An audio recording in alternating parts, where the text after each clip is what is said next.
ब्रह्मांड में सबसे तेज गति क्या है?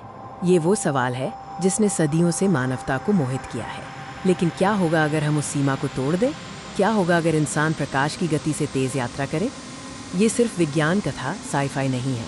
ये भौतिकी के उन मूलभूत नियमों को समझने की बात है जो हमारे ब्रह्मांड को संचालित करते हैं। डिस्कवरी चैनल के अंदाज में इस रहस्यमय यात्रा में आपका स्वागत है। ब्रह्मांड में एक सार्वभौमिक गति सीमा है, प्रकाश की गति। निर्वात में लगभग 3 लाख किलोमीटर प्रति सेकंड।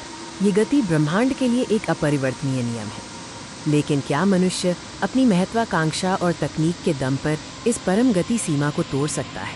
भौतिकी के नियम क्या कहते हैं? इस सवाल का जवाब अल्बर्ट आइंस्टीन के विशेष सापेक्षता सिद्धांत स्पेशल रिलेटिविटी में निहित है, जो 20वीं सदी की सबसे बड़ी वैज्ञानिक उपलब्धियों में से एक है। ये सिद्धांत बताता है कि द्रव्यमान और ऊर्जा एक ही सिक्के के दो पहलू हैं। इस प्रसिद्ध समीकरण E=mc² के अनुसार किसी वस्तु का द्रव्यमान उसकी ऊर्जा से जुड़ा होता है। जैसे ही कोई वस्तु प्रकाश की गति के करीब पहुंचती है, उसका द्रव्यमान तेजी से बढ़ने लगता है। यह एक महत्वपूर्ण बाधा है। यदि हम प्रकाश की गति तक पहुंचना चाहते हैं तो वस्तु का द्रव्यमान अनंत हो जाएगा, और अनंत द्रव्यमान को गति देने के लिए हमें अनंत ऊर्जा की आवश्यकता होगी। प्रकाश की गति के करीब यात्रा करने का एक और रहस्यमय परिणाम है समय फैलाव, टाइम डायलेशन।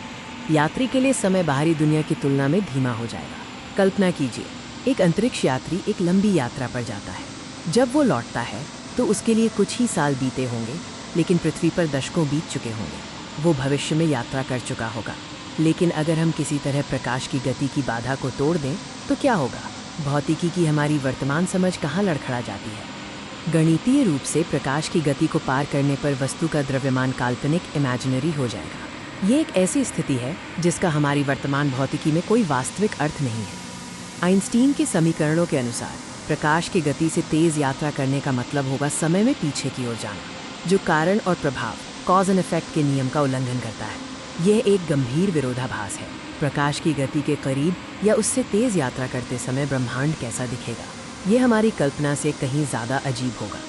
यदि कोई कण अपने स्थानीय माध्यम में प्रकाश की गति से तेज चलता है तो वो एक चमकीली नीली चमक पैदा करता है, जिसे चेरेंकोव विकिरण, चेरेंकोव रेडिएशन कहते हैं।